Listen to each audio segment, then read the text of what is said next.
नमस्कार दोस्तों, मैं दीपांकर सिंह स्वागत करता हूं आपका अपने चैनल में। दोस्तों, आज हम जिस विषय बात करने जा रहे हैं, उससे पहले मैं आपसे दुष्यंत कुमार की एक पंक्ति कहना चाहूँगा। कहाँ तो तय था चरागाह हर घर के लिए, कहाँ चराग मयस्सर नहीं एक शहर के लिए। ना हो चादर तो पाँवों से पेट ढकते हैं, ये लोग कितने मुनासिब हैं इस सफ़र के लिए।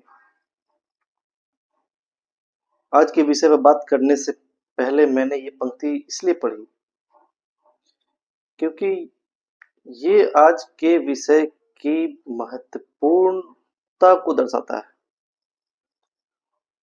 आज का विषय है दोस्तों, लोगों का एक अपने घर को छोड़ दूसरे शहर पलायन काम की तलाश में और उनकी समस्याएं। दोस्तों, देश को आजाद हुए 78 वर्ष हो चुके हैं और इन 78 वर्षों में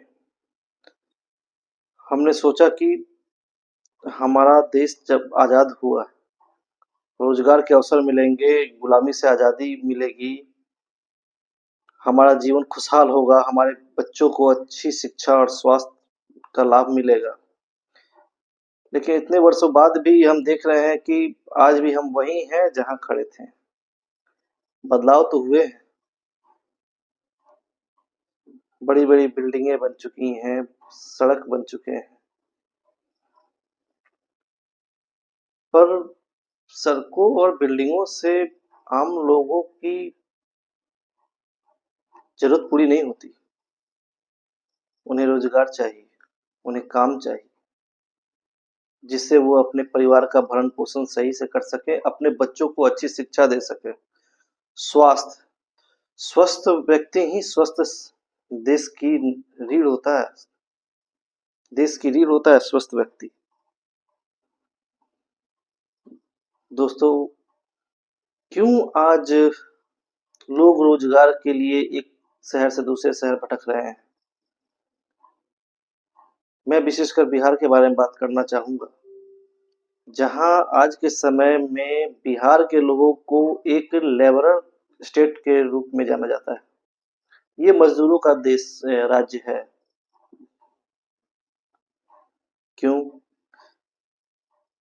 देश की आजादी के समय यहाँ पर भी बहुत सारी मिलें थीं, उद्योग थे, कृषि आधारित व्यवसाय भी थे। लेकिन बाद के समय में धीरे-धीरे ये सारी बंद हो गई, लोगों से उनके रोजगार छीन लिए गए। लोग मजबूर हो गए अपने परिवार के भरण पोषण के लिए बाहर पलायन करने की तरफ। इतने वर्षों में बिहार में शिक्षा की व्यवस्था आज भी हम वो सारे राज्यों से अंतिम अंतिम में आते हैं। उसके बाद सरकार का सही तरीके से शासन ना चलाना, ये एक महत्वपूर्ण कारणों में से एक है। आज एक व्यक्ति को अपने परिवार के भरण पोषण के लिए बहुत ही संघर्ष करना पड़ रहा है। वो बाहर भी जा रहे हैं तो उसकी कोई गारंटी है नहीं कि काम मिलेगा या नहीं मिलेगा, और मिलेगा भी तो वहाँ उनकी सुरक्षा का क्या हाल है, वो हमसे और आपसे छिपा नहीं है। हाल ही के वर्षों में आंध्रा और तमिलनाडु में बिहार के मजदूरों की क्या दुर्दशा हुई, ये छिपा नहीं है। एक आयोग बैठा दिया गया, भाई जांच कर रहे हैं। क्या जांच कर रहे हैं? दोस्तों, पंचायती राज व्यवस्था में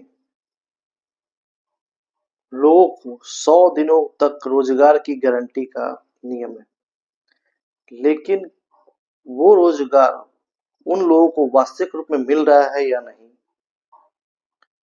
इस पर क्या काम हो रहा है? जो रोजगार और जो काम उनको मिला गया है, क्या जमीनी स्तर पर वो काम हुए हैं? इन चीजों का ध्यान सरकार को रखना चाहिए था। लेकिन जहां तक मुझे लगता है, ये सिर्फ कागजी तौर पे ही चल रहा है। इससे भी लोगों को अपने घर छोड़कर जाने के लिए मजबूर होना पड़ता है।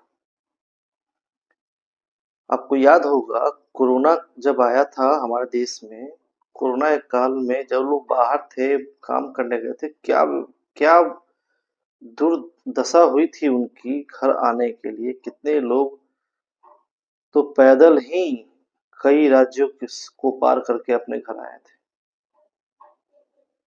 ये सब क्यों हुआ? हमारी सरकार की निष्क्रियता की वजह से, हमारे समाज के लोगों को के जागरूक ना होने की वजह से।